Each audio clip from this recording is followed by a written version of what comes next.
Hello, and thanks for joining us this week for our class on the Gospel of Mark. Today marks our very first installment, and this is going to be just a brief introduction to the Gospel of Mark. We're going to look at questions of authorship, what are some features of the text itself, and how did the early church use it, and how did they respond to this text.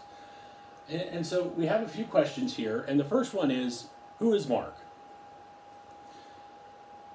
The early church mentions Mark as the one who wrote down what Peter shared with him, and we see that from Papias, and then references again from Irenaeus and Justin Martyr. All of these are in the 2nd century.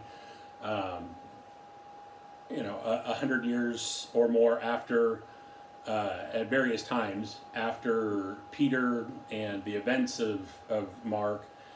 And they connect Mark with John Mark, from who we see in Acts, Barnabas' cousin, who is also mentioned in a few of Paul's letters and also in 1 Peter.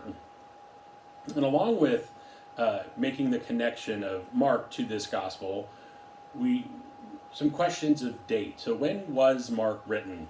And usually there's one historical event that we tend to use and think about in terms of when Mark was written, and that is the destruction of the Jerusalem temple, which was in 70 CE.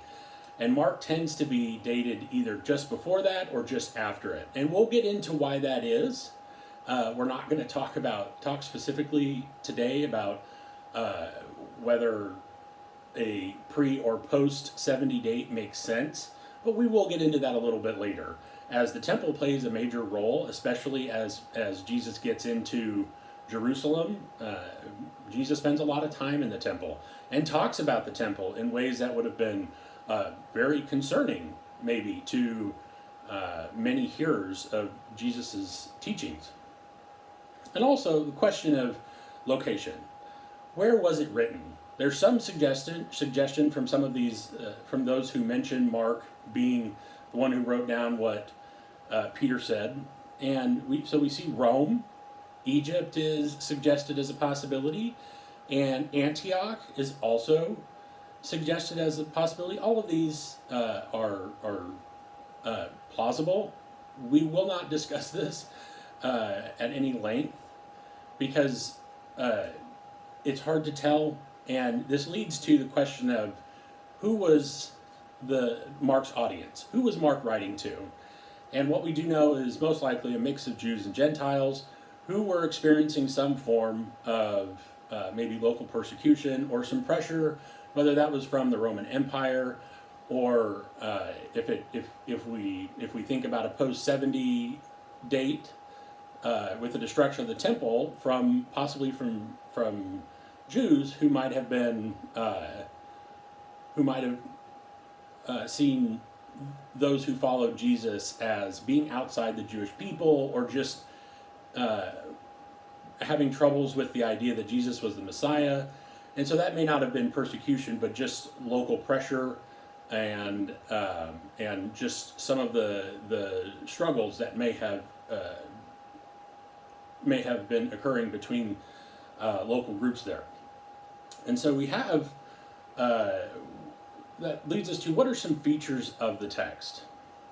So what is Mark? And we're going to be working with this idea that Mark fits what we would call ancient biographies. And we see these in this time period, very common, and so they're sharing what we would call stories about Jesus's life, and so there are some other literary features that we will kind of unpack a little bit later that demonstrate that it's not that they might follow the pattern of ancient biographies, but that they have some other aspects as well that may suggest that this is really a new kind of literary creation. Hence why we call them Gospels. And Gospels is just not the message they share, but the actual literary composition of the text. And so some of the features are, it's the shortest of the four Gospels in the New Testament. It has a very quick pace. They not only uh, not only does the writer kind of move through the narrative fairly quickly, but Jesus and the disciples move around from location to location fairly quickly. This includes the use of the word immediately. So there's a Greek term that's used over and over again, and they immediately went, or they immediately did this. And so we tend to think of Jesus' ministry taking 3 years. In Mark, it seems like it may have just only been a few months. It's hard to tell in Mark, as the pace of the story is so quick until the triumphal entry in chapter 11. When we get to chapter 11, things slow down. Jesus spends time in the temple, and then we have the Lord's Supper, and then the crucifixion, and this really, the pace really slows down as we get there. And so with things like the pace and the use of words like immediately, that it's possible that Mark was written with oral performance in mind, that this was meant to be performed in front of an audience. So what about how it was received by the church? So this comes to our last focus here. What about Mark and the church? It was not widely used in the early church. Augustine claimed Mark was the abridger of Matthew, so that Mark shortened and summarized what Matthew had written. And we have less manuscript evidence from the early church, and it just demonstrates that it wasn't used as much. It was used, just not as often. And it wasn't viewed overly as important as Matthew or Luke or John. And so about the 18th century, scholars recognized it was likely written before Matthew. And not only before Matthew, but the rest of the Gospels. And so this has really sparked a new interest in Mark over the last couple hundred years.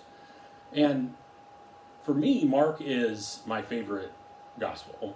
And I enjoy reading it. There's new things that you'll see every time. And so our next video, which will be on Facebook Live, is going to discuss what we're going to call what will be our approach to the text. How will we approach the Gospel of Mark? And so I hope that you'll join us. That will be this coming Tuesday at somewhere between 8 or 8:30. I hope you'll come by, and this will be a time for interactive discussion and questions. I'll talk for a few minutes, and then we'll discuss. I hope you all have a great week, and we'll see you later.